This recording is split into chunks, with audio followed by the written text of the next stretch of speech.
dossier communautaire lorsqu'ils ont un impact communautaire, mais lorsqu'on dit votre zone d'activité, ça fait un an qu'on travaille dessus, mais qu'on commence à nous dire ouais mais vous savez c'est compliqué tout ça, on est la seule commune à avoir une zone d'activité communale alors que la compétence est communautaire, ça ne plaît pas à l'ancienne métropole quand je fais un courrier au préfet, pour dire au préfet comment ça se fait que la compétence n'a pas été transférée.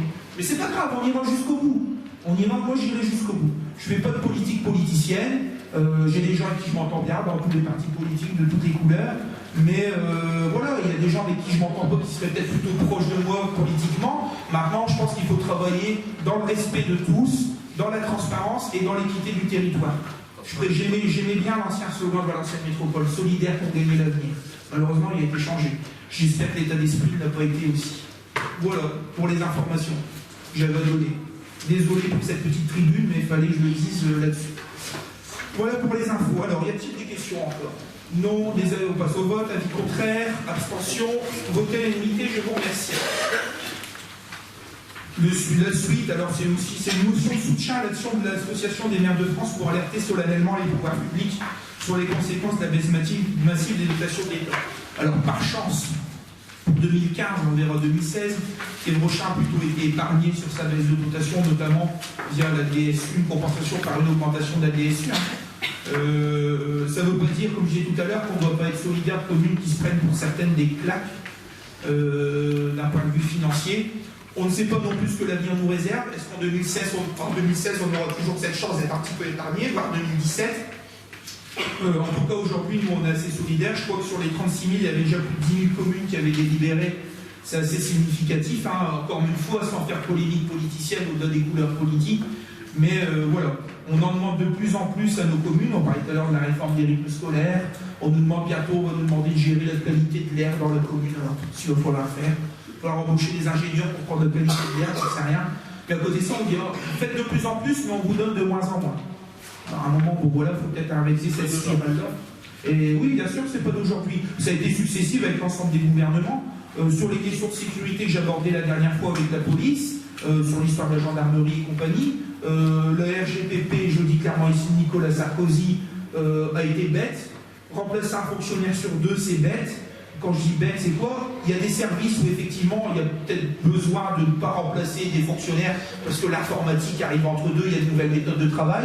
Par contre, il y a peut-être d'autres services où appliquer une règle stricte NAR sur deux est complètement bête parce qu'il faut toujours de l'humain. Sur la police ou dans les services hospitaliers, on ne peut pas remplacer une infirmière ou un policier par un ordinateur. Vous allez dans d'autres services plutôt administratifs où là, effectivement, avant il fallait 3 fonctionnaires, l'informatique est passée entre deux, quoi que ce soit. Peut-être qu'avec une personne, maintenant, on peut s'en sortir. Donc, effectivement, il aurait fallu peut-être être un peu plus près. Mais comme je le disais là, il y a des énarques pour ça. Donc, ils ont toujours les bonnes idées, les énarques. Après le conseil, on se voit, je vous donne une carte. Ah, il n'y a pas de souci là-dessus, mais à un moment, bon voilà, il y a ce qu'on vous dit. Voilà. J'ai rencontré la semaine dernière des magistrats qui sont en ce moment en grève, c'est un peu compliqué. J'ai rencontré une avocate qui me disait, j'ai travaillé sur tout ce qui était le droit opposable au logement à Paris dans une commission de travail. Elle me dit, j'étais avec des énarques qui m'ont sorti une chose. Écoutez, les gens qui sont dans la rue, qui cherchent un logement, qui sont en galère ou qui se jettent dans la précarité, nous on a une bonne idée pour faire des économies à l'État. Ah bon, qu'est-ce qu'on fait? On arrête les guichets, on leur demande de s'inscrire par Internet. Est-ce que vous croyez, c'est un énarque qui vous sort ça, qui n'a jamais mis un pied dans la rue, hein, qui n'a jamais mis un pied dans la rue, quelqu'un qui est dans la rue, dans une précarité, qui cherche un logement dans une galère, est-ce que vous croyez qu'il va le mettre sur un ordinateur pour remplir un dossier? C'est pour vous dire des fois le non-sens qu'on a dans notre administration et que certains élus ont aussi à un certain niveau. C'est quand même une catastrophe. Toute couleur politique confondue, encore une fois, mais c'est quand même une catastrophe. Enfin, voilà, ce soir je suis plutôt politique, mais voilà. En tout cas, voilà pour cette action, on est solidaires des maires et des communes qui ont des baisses drastiques en espérant que nous soyons nous aussi épargnés pour maintenir un service public de proximité et de qualité sur notre commune. Voilà pour l'information. On va passer au vote. Est-ce que je pense que tout le monde est d'accord sur le principe? Tout à fait d'accord, sauf qu'il y a l'avant-dernier paragraphe, je l'ai pas sous les yeux, c'est transfert de charge. La diminution drastique des ressources locales, déjà fortement touchée par la crise économique, votre idée au pour une relation, quoi, c'est un petit peu avant. Non, à la fin de l'année. Juste derrière, ah oui. L'arrêt immédiat des transferts de charges et de nouvelles normes. Alors, je ne vais pas être trop lancé sur les normes, parce que ça aussi, c'est... Les transferts des charges, il faudrait que nous aussi, on n'en fasse pas. Ouais. Les vides, je parle de pied prochain. Oui, je vois quoi. Je vois de quoi vous parlez. Bien. On en parlera aussi à l'audit financier, le transfert de charges. sur les piscines, sur d'autres choses, sur les aluminium. Voilà. Allez, on passe au point suivant si c'est OK pour tout le monde. Bon, les points suivants, c'est des petites régularisations. C'est la tarification du repas de la Saint-Sylvestre. Donc, comme l'année dernière, la commune souhaite organiser via son service des fêtes une animation pour la Saint-Sylvestre, peut-être des précisions de la part de Camille Coquelet sur le sujet. Comme l'année dernière, on fait donc le repas de la Saint-Sylvestre. On a gardé la même tarification. C'est bon? Ça marche. Ah, ils sont tous rouges. Faut parler plus près. Plus près, je me mange. Donc voilà, donc même tarification que l'année dernière, donc 30 € pour tout mineur de moins de 12 ans avec donc formation d'une pièce d'identité et 70 € pour tout mineur de plus de 12 ans. Donc voilà, donc pas plus d'informations, c'est la même chose que l'année dernière, pas d'augmentation. Nous ferons venir donc pour l'animation un Québécois chinois, qui est donc Jean-Marie Colomb. Pour préciser aussi, le marché restauration a été fait et il est attribué à M. Covin. Donc il y avait eu 2 lots cette année pour être réglo là-dedans. On avait fait un lot pour le banquet des aînés et un lot Saint-Sylvestre. Donc la restauration de M. Covin. Je pense que d'ici la semaine prochaine, la com, je regarderai bien. Les affiches, tout est prêt. On attendait juste la délib. Donc voilà, les menus, tout sera prêt, on vous présentera. Donc même chose, boissons comprises et compagnie à la salle des fêtes, parking gardé. Enfin bon, je vous passe les détails. Dessus, en sachant que bon, l'année dernière on avait été à l'équilibre, hein, c'est des tarifs où on cherche à l'équilibre pour vous rassurer en disant qu'on finance pas des repas pour s'amuser. L'année dernière on avait dépensé 9 024 € pour l'organisation de la Saint-Sylvestre et on avait encaissé 9 210 €, donc on avait fait un bénéfice de 100 € pour le but, c'est pas de faire du bénéfice, et comme quoi tout est bien à l'équilibre et les tarifs sont bien calculés. Merci mademoiselle Coquelet pour ces précisions. Y a-t-il de remarques particulières? Non, alors on va passer au vote. Alors, y a-t-il des abstentions, des votes contre? Voter l'unanimité, je vous remercie. Le point suivant, l'allocation des chalets pour le marché de Noël. Mademoiselle Coquelet, qui sera aussi peut-être la question là-dessus. Alors, donc, pour cette année, pour le marché de Noël, on a décidé de faire une location pour les chalets. Donc, pour explication, 10 € de frais de location et 100 € de caution pour les extérieurs. Donc, commerçants, créateurs, associations, tout ce qui est extérieur à Quiberochain. 5 € de frais de location pour tout commerçant ou artisan domicilié à Quiberochain et 100 € de caution. Et ensuite, gratuité pour les associations de Quiberochain, bien évidemment, mais avec aussi une caution de 100 €. L'explication, elle vient aussi du marché des créateurs de cette année, parce que beaucoup sont partis bien à l'avance par rapport à l'heure précisée selon notre règlement. Donc, je n'ai pas été très contente. Je trouvais que c'est un manque de respect des créateurs venus, et pour les personnes qui sont venues 1 heure avant que ça ferme, qu'ils soient partis. Donc c'est une des raisons, et aussi pour au cas où détérioration de chalets. On a complètement confiance en nos commerçants et nos associations ici, mais c'est beaucoup plus pour les extérieurs que nous avons donc organisé cette location de chalet. Merci pour ces précisions. Puis une dernière précision aussi, c'est pour se mettre en conformité avec les législations aussi. Aujourd'hui, l'occupation du domaine public ne peut plus être, je ne vais pas dire à titre gratuit, alors sauf des associations, des cas particuliers, mais on n'a plus le droit de dire voilà, vous occupez une place à l'extérieur, vous avez un droit de place gratuit. Ça se justifie par les choses. Par exemple, les gens qui participent au marché participent en un droit de place, une friterie qui s'installe ou quoi que ce soit, doit payer un droit de place. Alors ça, c'est la législation. La même chose, occupation du domaine public communal, il y a une participation qui est demandée, bien sûr, de nos associations. On les a systématiques. Vous n'avez pas instauré le droit de place, le droit d'occupation du domaine public, par exemple. Elle n'est pas systématique. Légalement, elle est systématique. Parce que quelqu'un qui se fait livrer des matériaux pour bricoler chez lui, il va occuper temporairement le domaine public. Ah oui, bon, là-dessus on ne l'a pas forcément mis avec des belles devant des gens qui font des règlements de façade. On l'a pas forcément fait des échafaudages. Je ne connais pas le code de manière générale, on ne va pas faire un note juridique là-dessus, mais je pense que c'est plus pour des activités commerciales, etc.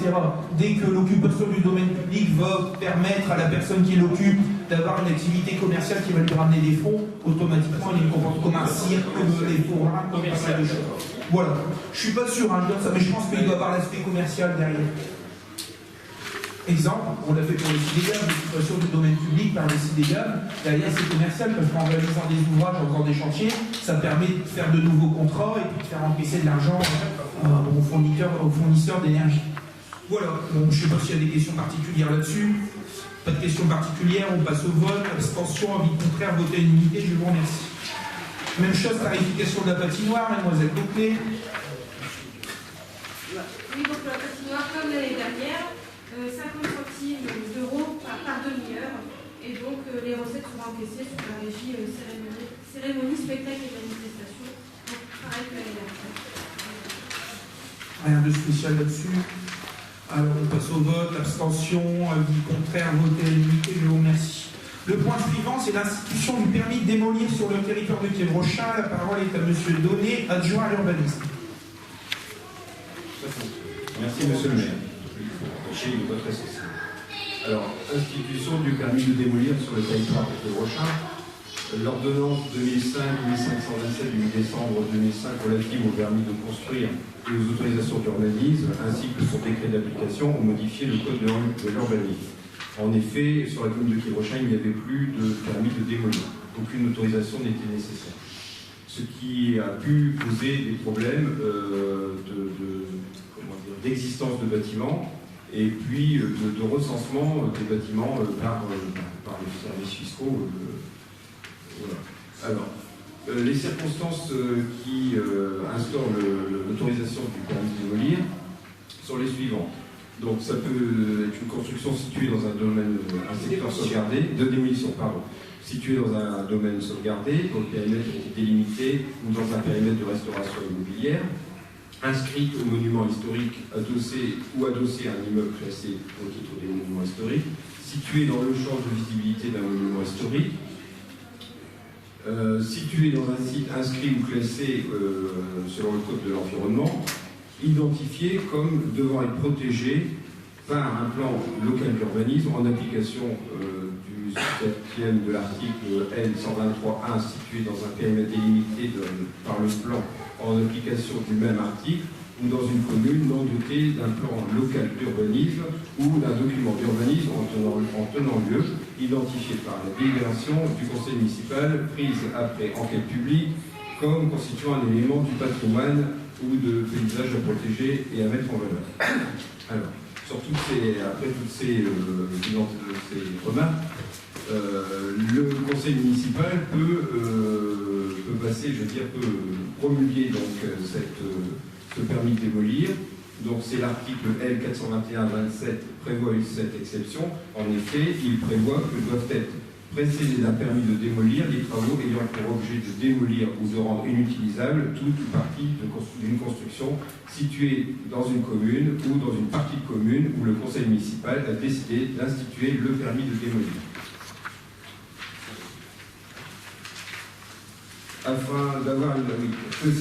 Essentiellement afin d'avoir une bonne connaissance de l'évolution du patrimoine bâti, de l'évolution du nombre de logements et notamment de ceux faisant partie d'une démolition, il convient d'instaurer le permis de démolir sur tout le territoire de la commune. Alors, ceci, essentiellement, donc c'est pour faire un meilleur suivi du patrimoine bâti, c'est aussi pour préparer les futurs avenants au règlement de zone du plan local d'urbanisme dans le cadre justement de l'intercommunalité. Donc, ce qui permettra de faire une analyse par secteur et faire des études des constructions à sauvegarder. Donc, il est proposé donc au Conseil, demander aux conseillers municipaux de bien vouloir instaurer à compter du 1er janvier 2016 le permis de démolir sur tout le territoire de la commune, conformément aux dispositions de l'article R421-27 du Code de l'urbanisme. Je reprends la main avant de donner les paroles s'il y a des questions. Effectivement, l'idée, c'est Public Browser qui contrôle tout, mais je pense que c'est important dans une commune de savoir comment notre commune est aménagée, comment ces aménagements évoluent. On le sait par la construction, effectivement, mais des opérations de démolition peuvent changer des fois de manière significative les aménagements. Peuvent poser aussi un certain nombre de problèmes. On l'a eu récemment avec un permis de construire qui est refusé, on est en contentieux actuellement. Le permis de construire en fait a été refusé puisqu'il s'agit d'une construction en zone agricole, mais le pétitionnaire dit ah non, c'est pas une construction, il existait un bâtiment à cet endroit-là qui a été démoli, aujourd'hui je reconstruis sur le même espace, donc je ne crée pas de l'habitat ou je n'urbanise pas encore plus ma zone agricole, je ne fais que reconstruire. Sauf qu'aujourd'hui, pour démontrer qu'il existait quelque chose qui a été démoli à une époque et qu'aujourd'hui est reconstruit sur ses bases. Les photos, ça compte à part un document officiel fiscal ou un document officiel commission, effectivement, il y avait bien un bâtiment, la commune a permis de démolir, il a été démoli en telle année, on vous ressort des archives, vous reconstruisez sur ce bâtiment, etc. Ça pourrait se régulariser. Aujourd'hui, c'est pas le cas. Donc l'idée, c'est quand même avoir une maîtrise, savoir ce qui se construit et à la fois ce qui se démolit. Effectivement aussi, l'instaurer, avoir un passage certain en plan local d'urbanisme intercommunal en disant voilà, sur notre commune, on porte une attention à tout et notamment aux démolitions. On veut que dans le plan local d'urbanisme intercommunal, cette affaire de démolition soit reprise et d'ailleurs qu'on la précise par secteur. Des secteurs où effectivement sur des démolitions, on proposera une démolition mais avec une reconstruction obligatoire. On parle aujourd'hui de crise du logement, il y a de moins en moins de logements. Quelqu'un qui démolit pour faire une cour ou bien quoi que ce soit et qui supprime des fois peut-être 5 ou 6 logements parce que c'était un immeuble ou quoi que ce soit, on aimerait bien savoir quand même ce qui s'y passe. Aussi pour les services fiscaux qui, je le dis aujourd'hui sans mépris, mais encore une fois on va dire que je suis polémique, demandent de plus en plus aux communes. Bientôt il faut faire le boulot des contrôleurs fiscaux. Qu'est-ce qui a été construit, qu'est-ce qui a été démoli, est-ce qu'il y a encore, est-ce qu'il y a pas. Mais attendez, c'est aussi un moment de contrôler, bien connaître, savoir et de recenser ce qui se passe. En ayant cet outil-là, on permet très rapidement de dire ben voilà, sur quel Rochin il y a eu ça de construit, il y a eu ça de démoli. Maintenant mettez à jour vos fichiers et puis posons les choses clairement. Enfin voilà un petit peu le principe sur ce genre de choses. Vous voyez qu'il n'y a pas de règles très précises sur la démolition. En termes de refus actuellement, je ne dis pas qu'on aura des possibilités de refuser. Le but, c'est pas de refuser, de bloquer actuellement, peut-être à l'avenir, comme je le disais tout à l'heure, mais actuellement, on ne pourra pas. Par contre, on connaît, on sait comment évolue le patrimoine bâti de la ville. C'est surtout cet objectif. Voilà. Voilà pour l'intervention au sujet. Donc, il fallait, pour l'intervenir en 2016, il faut une délibération avant le 31 octobre. Donc, c'était tout juste. Voilà. Voilà. Est-ce qu'il y a des questions? Oui. Oui, simplement pour préciser que le micro va possible. Simplement pour préciser que tout ça, c'est lié au PLUI. Et c'est le PLUI qui va décider. Non, on ne prend pas la délibération en fonction du PLUI. Par contre, dans le PLUI et dans la présentation qui a été faite, il y a une conférence entre guillemets des communes. Et de toute façon, il faudra bien des délibérations du conseil municipal. Alors, je ne sais plus s'il devrait être approuvé à l'unanimité des conseils municipaux ou une majorité qualifiée. Ça, faudrait que je regarde le PLUI. Mais dessus, effectivement, que sur ce genre de choses, on ne laissera pas même, je ne vais pas dire qu'on a donné la main, mais sur la rédaction, il y aura une rédaction concertée avec des communes sur ce sujet. Aujourd'hui, et moi j'attends pas la réunion de concertation de Valenciennes Métropole, ça fait déjà 2 mois qu'avec Alain D, on s'est vu plusieurs fois, M. Boisy était là aussi, et Virginie Slebioda du service urbanisme était là, et Crépin, c'est même ça l'État, je crois. Était présent pour dire voilà, demain, quand il y a le PLUI, comment nous on anticipe et on présente déjà nos zones. Des non-sens, par exemple, derrière le collège, Crépin a une classification de ces terrains d'une certaine manière, nous on en a une autre. Pourtant, c'est à bois. Demain, si on doit faire des aménagements, une extension de la zone d'activité, de l'accueil de bureaux, de l'habitat, je n'en sais rien, les 2 zones, elles sont sur une limite communale, certes, mais elles ont des règlements totalement différents. Comment faire un aménagement concerté et cohérent sur les 2 communes avec des réglementations différentes? Cette délibération-là, elle n'est pas une prémisse et elle n'est pas obligatoire, on n'anticipe pas le PLUI, mais dans le cas du PLUI, effectivement, on posera, et je fais confiance là-dessus par rapport à Valenciennes Métropole, vous allez peut-être me sentir de temps en temps un petit peu, de temps en temps je suis peut-être un petit peu frileux, mais là-dessus j'ai confiance, sur la négociation, mais sur la négociation qu'il y aura, puisque de toute façon, s'il n'y a pas de négociation, vous comprenez bien que les conseils municipaux vont pas dire oui, amen à des plans qu'on va leur imposer. En tout cas, ce ne sera pas le cas qui est le prochain. C'est-à-dire qu'il est hors de question qu'un jour, on se pointe à Valenciennes Métropole en disant voilà, on fait une conférence des maires comme il se fait à chaque fois, voilà les plans, vous les approuvez dans vos conseils municipaux, tout va bien. Je pense que ça ne se passera pas comme ça. Et j'ai confiance, et je sais, aujourd'hui, je ne suis pas Nostradamus, mais que ça ne se passera pas comme ça. Et de toute façon, on est un peu tard. Si on n'est pas d'accord avec ça, on votera contre. Et je pense qu'il faut une unanimité dessus. Donc ce n'est pas une prémisse au PLUI, mais ce genre de mesure sera effectivement, on demandera pour le papier prochain, de continuer à avoir un permis de démolir sur la commune, qu'on viendra compléter dans le cadre de la révision des zones, avec de la vraie réglementation. Dans telle zone, on ne peut pas démolir, où il faut reconstruire, où il faut faire ci, il faut faire... Voilà. Je peux pas. Ouais, c'est marrant parce que quand ça vous arrange, vous dites Valenciennes Métropole, Haro sur Valenciennes Métropole.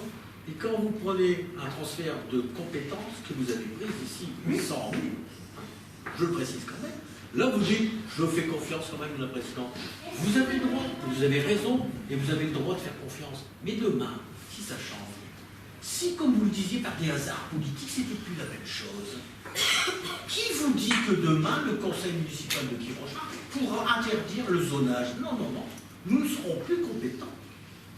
C'est le plus oui qui définira les zonages. C'est plus nous ici. C'est pour ça que nous avons voté contre. Et nous avons été rejoints aussi par une abstention de quelqu'un. Voilà. Mais notre PLUI sur ce sujet là-dessus, un PLUI, premièrement, il est révisable. Forcément, les aléas politiques font qu'à un moment, il y a des présidences et il y a des choses qui vont changer dans les structures, qu'elles soient communales, intercommunales.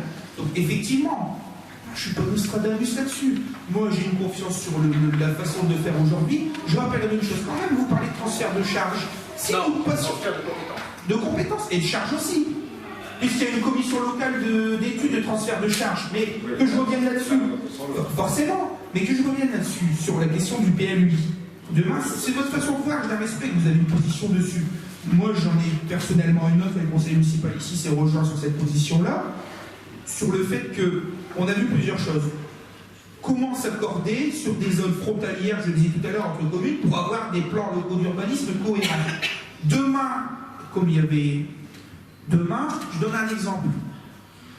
Hier, il n'y aurait plus avoir une aire d'accueil des gens du voyage au bout de la rue Pélabon en Crépin. Ah oui, notre PLU était compatible. Qu'est-ce qu'il y aurait eu les nuisances, la commune de Crépin?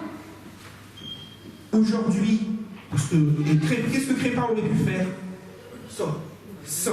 Parce que la réglementation de Quiroche préconisait, permettait de faire des aménagements comme cela à cet endroit-là. Aujourd'hui, l'idée, c'est qu'entre communes, sur nos zones frontalières, quand je dis ça, sur des communes, comment on s'accorde? Est-ce que demain, ou est-ce qu'aujourd'hui, vous trouvez logique, par exemple, que nous, en zonage qui va vers Romby, ce soit des zones constructibles, et que du côté de Romby, la terre qui est juste de l'autre côté de la rue, quoi que ce soit, elle est en zone agricole?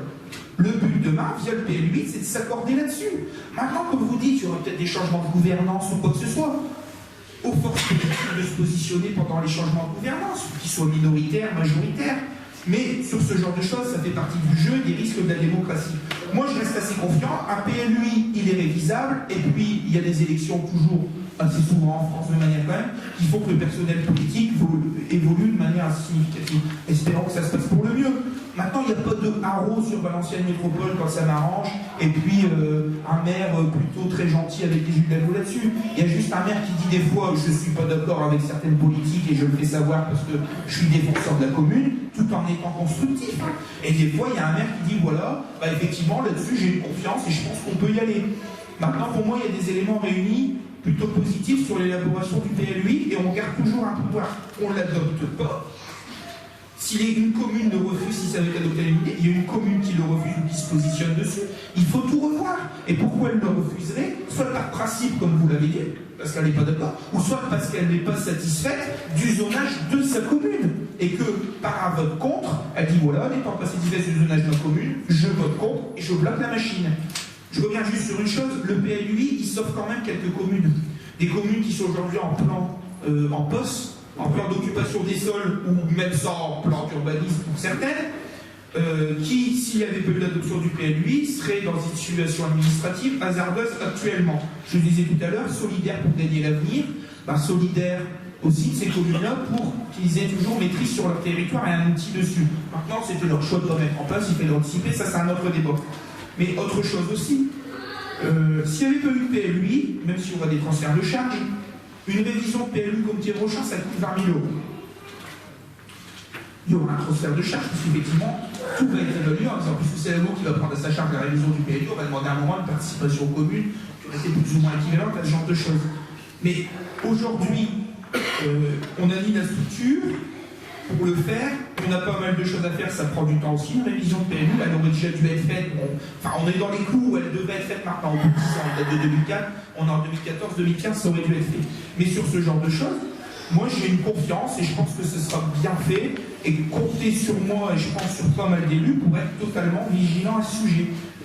C'est le ressenti que j'ai eu, alors moi, parce que j'ai participé à la conférence des maires, mais beaucoup de maires m'ont dit aussi, nous, si ça se passe pas, on bloquera. Donc voilà, c'est pour ça que j'ai une confiance aussi en venant directement. On n'a pas transféré les yeux fermés, on a toujours une position et des possibilités de recours ou de positionnement là-dessus. Je vais être Gaillet, puis après Gwendoline. Non, mais simplement pour dire une petite phrase, quand on parlait d'alternance politique, rappelons-nous quand même qu'Adolf Hitler il a été élu par le peuple. C'est tout. Oh. Oui, oui, oui. Et majoritairement. C'est la démocratie, hein. Ah oui. Il y aura des élections régionales au mois de décembre, on verra qui sortira des urnes. Hein. Ils sont élus légitimement aussi. Non, mais à chaque élection à ce moment-là, enfin, je comprends pas. Allez, parole Gwendoline Gilles et Jean-Pierre Joly. Moi, je vais peut-être paraître un peu à part, mais sur ce sujet-là, effectivement, je rejoins l'opposition. Et là, clairement, c'est une divergence, je dirais, politique. C'est une volonté, et je le dis ce soir, de la droite, de vouloir faire une métropolisation. Et personnellement, moi, j'y vois pas d'intérêt. Ça n'a aucun intérêt pour Quiévrochin et pour les villes de donner toutes les compétences à Valenciennes Métropole. On avait jusque 2017 pour faire ce transfert de charge. Moi, je me suis abstenue parce qu'effectivement, je pense qu'on avait temps. Je pense qu'on aurait dû réfléchir bien avant. Et pour faire mes études à Lille, je peux vous dire que la métropolisation, c'est pas forcément un avantage. Il suffit d'aller voir les rues à Lille pour voir un peu qu'effectivement, c'est pas forcément bien réfléchi ou alors c'est forcément pas bien organisé. Et ce soir, je le dis et je rejoins l'opposition. Je suis tout à fait d'accord avec eux. Le transfert de charge, le transfert de compétences, on avait jusque 2017 et je pense qu'il fallait réfléchir jusque 2017 pour dire oui ou non. Après, malheureusement, c'est un vote, vous avez eu la majorité, mais effectivement, sur ce coup-là, voilà, après, clairement, c'est politique. Il faut se le dire, ça, c'est politique, c'est la droite. Alors, moi, je vais rappeler un truc. Alors, vous voyez, l'équipe plurielle, quand on dira que l'équipe est toujours majoritaire, qu'on fait partie du parti politique, vous voyez qu'on a des divergences et qu'il y a du débat aussi en interne. Je voudrais répondre sans être dans la polémique politique à Gwendoline Gilles, mais de rappeler que les PLUI sont instaurés par la loi Allure sous une majorité socialiste. Donc, au lieu de dire. Les prémices, c'est Balladur 94. Bien sûr. Mais révisons nos classiques, allons-y, allons pour raconter l'histoire politique. Mais je vais revenir sur une chose. Tout est à mesurer. Deux choses pour nuancer, moi, le propos que j'ai eu. J'ai eu des propos vifs avec Gwendoline sur ce sujet-là. Maintenant, chacun a son droit. Pour moi, ça a été fait sur la loi, ça a été fait par la loi Allure, qui a été votée par une majorité socialiste. Je ne dis pas qu'il y a des votes de droite qui ne l'ont pas voté. Et voilà, chacun est responsable de ses élections. Donc dire que c'est à côté de la droite, de la gauche, je le disais tout à l'heure, il y a des mea culpa à faire ou quoi que ce soit. Mais les alternances politiques font que de manière générale, la dernière alternance politique qu'on a eue, il faut qu'on se rende compte quand même que les politiques qui avaient été entamées d'un côté avant 2012 sont plus ou moins poursuivies, voire pour certaines, et je ne parlerai pas de M. Macron et de sa politique économique, sont maintenues et poussées avec une majorité qui est différente à celle qu'il y avait avant 2012. Ça, c'est une chose. Mais bon, voilà, c'est de la politique politicienne. Mais sur ce genre de choses, le deuxième point de divergence, c'est par rapport à Lille. On est là sur une rédaction d'un document, d'un schéma, qui en plus doit s'intégrer à des schémas qui sont déjà réalisés à l'échelle d'arrondissement. Je pense au SCOT, je pense au schéma de déplacement urbain, qui sont déjà rédigés en concertation, même pas au niveau d'une agglo, mais au niveau d'un arrondissement où il y a deux communautés d'agglo. L'idée, c'est de dire, on réfléchit, on met des grandes lignes de schéma d'aménagement à un niveau. Pour moi, la logique est que la rédaction des documents qui retranscrivent ces schémas d'aménagement, parce qu'il est bien clair que ce sera un PLU ou un PLUI, on devra respecter les lignes données par le SCOT. Il est logique, moi, et là c'est peut-être personnellement je m'engage, que la rédaction elle se fasse au même niveau, entre guillemets. Ce qui ne fait pas perdre de légitimité aux maires et aux conseils municipaux, puisqu'ils auront le choix d'adopter oui ou non, et de demander des relances oui ou non, de révision du PLUI pour leur commune. Donc voilà, après, comme vous dites, ça sera peut-être non de la part de l'exécutif. C'est à des risques. Maintenant, quand l'exécutif dit non, il y a toujours moyen à cet exécutif de montrer qu'on est mécontent de prendre des positions. C'est tout. Ça fera partie du dialogue politique à ce moment-là. Pour revenir sur le cas de Lille, on est à différents niveaux. Vous êtes sur une métropole européenne aujourd'hui à Lille, où tout est transféré, les voiries, l'éclairage public. Bientôt les motocross, ça va être la métropole de Lille et pas les communes, entre guillemets.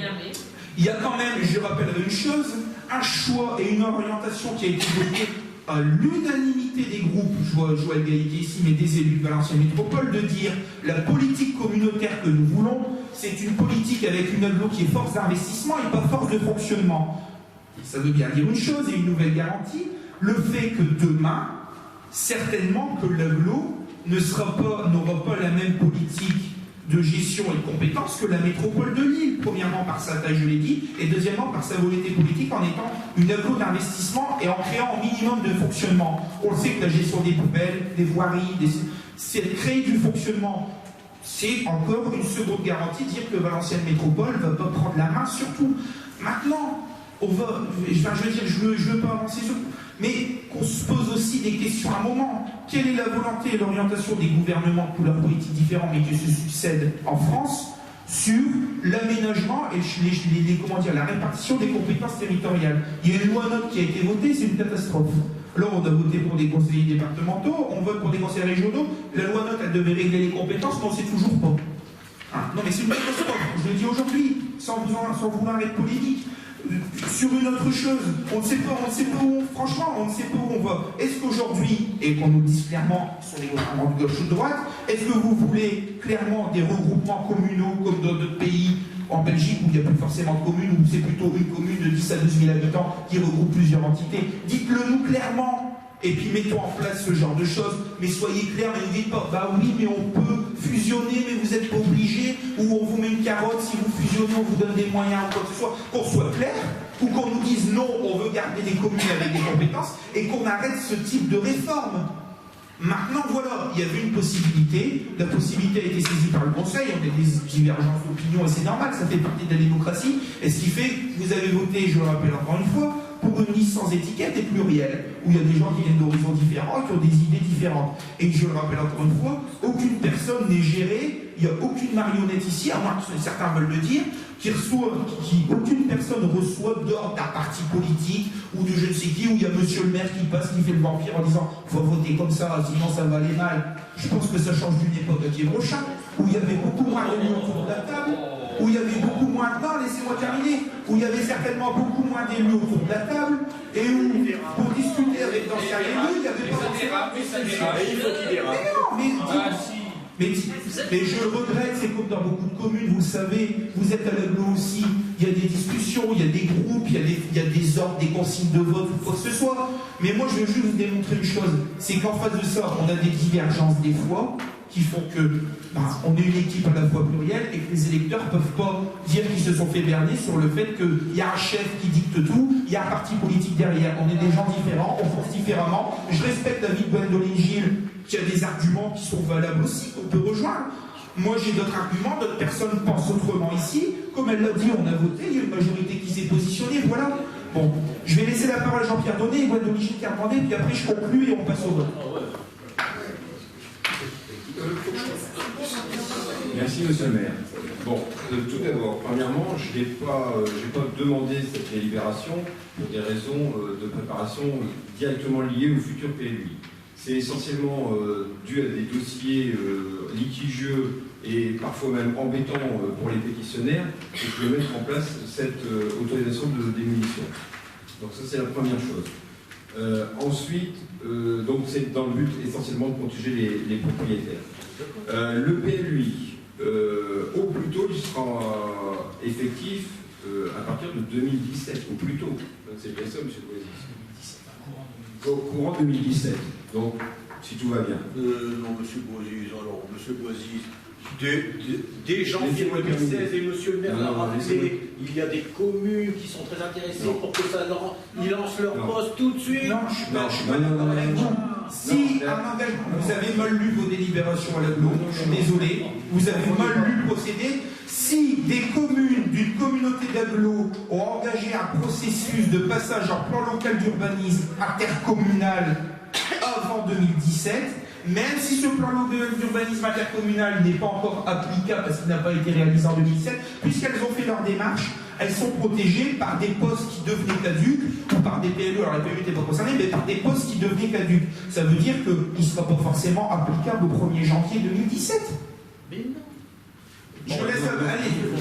Enfin, là, on a vraiment des divergences c'est plus technique et politique, comme on dit. Bon, voilà, c'est tout. Chacun son avis. Je laisse monsieur Donné terminer. Enfin, je reprends la parole. Donc, oui, pour moi, à ma connaissance, le PLUI sera effectif en 2017. Par contre, ce qui est fait aujourd'hui, c'est le transfert des traitements du dossier dans ce qu'on appelle l'ADS, droit des sols, qui était déplacé de la DDTM vers l'AGLO. Pour cela, ça a été voté. Alors, il y a eu transfert de compétences, pas forcément transfert de charges d'ailleurs, parce que ça va revenir, ça va être facturé aux communes indirectement, pas sous forme de forfaitaire. Par le transfert de charges, si, il est transféré parce qu'on paye un forfait. Mais je rappelle une chose, encore une fois, je rappelle une chose. Qui est à l'origine de ce transfert? Le gouvernement. Et je rappellerai dans les positions politiciennes des uns des autres quelles sont les familles respectives de certaines personnes autour de la table. Le gouvernement, je vous ai dit tout à l'heure, à droite, il y a eu des bêtises, là, quand j'étais arrivé, c'est pas beaucoup mieux. Mais sans vouloir faire de polémique, c'est eux qui ont, c'est aujourd'hui le gouvernement qui a dit les DDTM n'instruisent plus les permis de construire pour les communes. Mais à un moment, il faut être réaliste sans vouloir charger la mule plus d'un côté ou de l'autre, mais c'est de manière générale. Je vais pouvoir terminer. Donner tout seul. Voilà, tout seul. Tout à l'heure, on a parlé du SCOT, il y a des gens qui ne savent pas forcément ce que c'est, donc schéma de cohérence territoriale. Il y a également le plan de déplacement urbain et le programme local habitat. Tout ça s'applique évidemment donc, aux autorités organisatrices du transport qu'on appelle aujourd'hui AOM, aux autorités organisatrices de la mobilité au sens large. Donc c'est Transville, mais c'est également la mobilité en vélo, le covoiturage et l'autopartage. Et ça, c'est des choses qui vont se mettre en place sur nos territoires. Et ça, c'est plus ou moins porté par l'AGLO. Ça, il faut aussi le reconnaître. Et d'autre part, donc, ces programmes, ces instructions comme le SCOT s'appliquent évidemment aux communes et aux agglos via le droit des sols. Maintenant, je voudrais revenir aussi sur la réforme territoriale. On parle de grosses communes comme en Belgique, en Allemagne. Il faut savoir qu'eux ont fait leur réforme en 1970. En 1970, ils ont fait leur réforme. Nous, on avait appris ça. Oui et non, parce qu'il faudrait faire un bilan objectif du pour et du contre de chaque côté de la frontière et voir ce qui marche et ce qui ne va pas, et bien évidemment, de l'autre côté. Ça va bien. Il faudrait poser le pour et le contre. Il y a peut-être des choses qui fonctionnent, des choses qui ne fonctionnent pas. Voilà. Ça, c'est sûr. Et au niveau des districts, Vous êtes intéressé par les villes nouvelles? C'est sûr qu'il doit y avoir moins d'élus. Il y a certainement moins d'élus, donc moins d'indemnités à verser. Oh, mais moins de démocratie locale, certainement. Peut-être également, mais... Bien sûr, non, mais c'est pas c'est recharger la mule d'un côté. Il faut peser le pour et le contre et analyser leur expérience depuis 1970. Voilà pour l'intervention là-dessus. Donc, allez chercher pour l'instauration du permis de démolir. On a fait un grand débat sur le PLI et l'évolution des collectivités. Est-ce qu'on va vers des grands, des petits ou pas? Mais bon, voilà. On va passer en vote là-dessus. Alors, y a-t-il des... Alors, l'instauration, je rappelle qu'on vote, pour revenir dans le contexte, hein, j'ai l'impression d'être au conseil municipal de Valenciennes. Pour y aller de temps en temps, on part d'un point A et on se retrouve dans un truc, mais qui n'a rien à voir. Mais bon, c'est bien, il y a du débat, on vit ça. Il y a des gens qui ont des idées différentes, c'est ça aussi la démocratie ici. Alors, on vote pour instaurer à compter du 1er janvier 2016 le permis de démolir sur tout le territoire de la commune, conformément aux dispositions de l'article R421-27 du Code de l'urbanisme. Y a-t-il des abstentions à ce sujet? Des avis contraires? Voter l'unanimité. Tout ça pour voter à l'unanimité. Non, mais non, ça n'est pas le même débat. Le permis de démolir et le transfert de compétences, c'est pas la même chose. Et il y avait forcément rien à voir. Allez, le point suivant, c'est une convention tripartite entre un agent communal d'Aïssa du Hainaut, le bailleur, la commune de Quiévrochin, c'est quelqu'un qui a des problèmes de paiement de loyer, ils ont mis en place un plan d'apurement. L'Aïssa du Hainaut demande à la commune, puisque la commune est employeur, de pouvoir prélever directement les loyers sur son salaire dès le départ. Ça a été vu par le CCAS, pas de remarque particulière, c'est pas... Ça n'existe plus. Le FSL. Si, je sais pas, ça n'a pas été au niveau du CCAS. Peut-être Catherine Renaud là-dessus, vous avez des infos sur ce dossier-là? Non, pas d'infos dessus. Si, ça existe toujours, mais voilà, je sais pas. C'est mieux que ce soit le CCAS qui paye, c'est le FSM. Bah non, en fait, on le paye pas, c'est juste un prélèvement aujourd'hui. C'est-à-dire qu'il y a quelqu'un qui travaille à la communauté de recherche, qui peut payer ses loyers. Le bailleur demande pour que la personne se retrouve pas à la rue, si elle peut prélever directement son loyer sur le salaire. C'est une saisie sur salaire.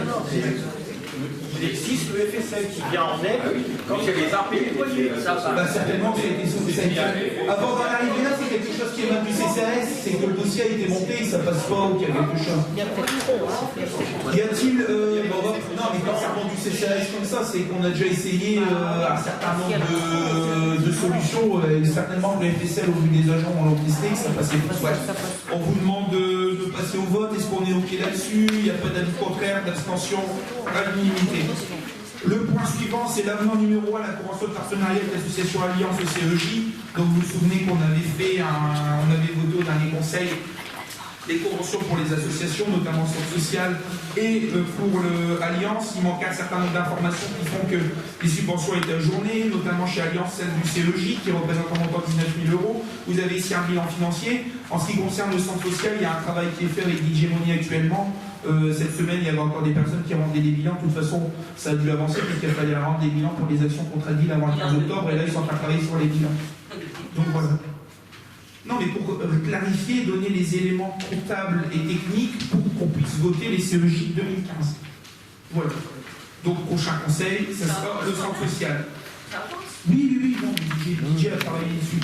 La seule chose, encore une fois, qui a pris du temps, c'est que, comparé aux autres années, les bilans contrats de ville pour l'année 2015, on est rendu au 15 octobre, alors qu'avant c'était un tout petit peu plus tard, donc il a fallu faire passer d'autres choses avant, faire passer certains dossiers avant d'autres. Donc voilà là-dessus. Le point suivant, Camille Coquelet, tarification des entrées du spectacle gospel, encore une fois pour le marché de Noël. J'ai pas fait voter, excusez-moi. Alors pour l'avenant avec l'Alliance CEJ 19 000 €, vous avez un tableau qui présente les actions qui ont été réalisées, certifiées conformes. On aura la même chose pour le Centre social et Carréguen au prochain conseil. Y a-t-il des avis contraires, des abstentions, voter à l'unité? Je vous remercie. Le point suivant, c'est la tarification des entrées pour le spectacle gospel dans le cadre du marché de Noël. La parole est à Camille Coquelet. Donc voilà, dans le cadre de la programmation du marché de Noël et des activités qui sont proposées, il y a un concert gospel qui se fera donc à l'intérieur de l'église de Saint-Martin. Le nom c'est l'Armstrong. Ils sont 4 sur scène. Et du coup, nous proposons un montant de 5 € par personne et la gratuité pour les moins de 10 ans. Sous présentation d'une pièce d'identité, bien sûr, avant le début du concert et pendant la réservation en bénéfice. Voilà pour les libérations, rien de spécial, en sachant une chose, c'est que les documents sont partis pour demander de la chirurgie l'occupation du bâtiment, rien de spécifique, et que les places sont limitées, 200 personnes ça fait même beaucoup, mais que les places seront limitées pour des qualités d'accueil et surtout des questions de sécurité sur le site. Donc voilà pour la dernière délibération. Alors je pense que ça ne met pas de remarques particulières. Y a-t-il des avis contraires, des abstentions? Votez l'unité, je vous remercie. Voilà, la séance est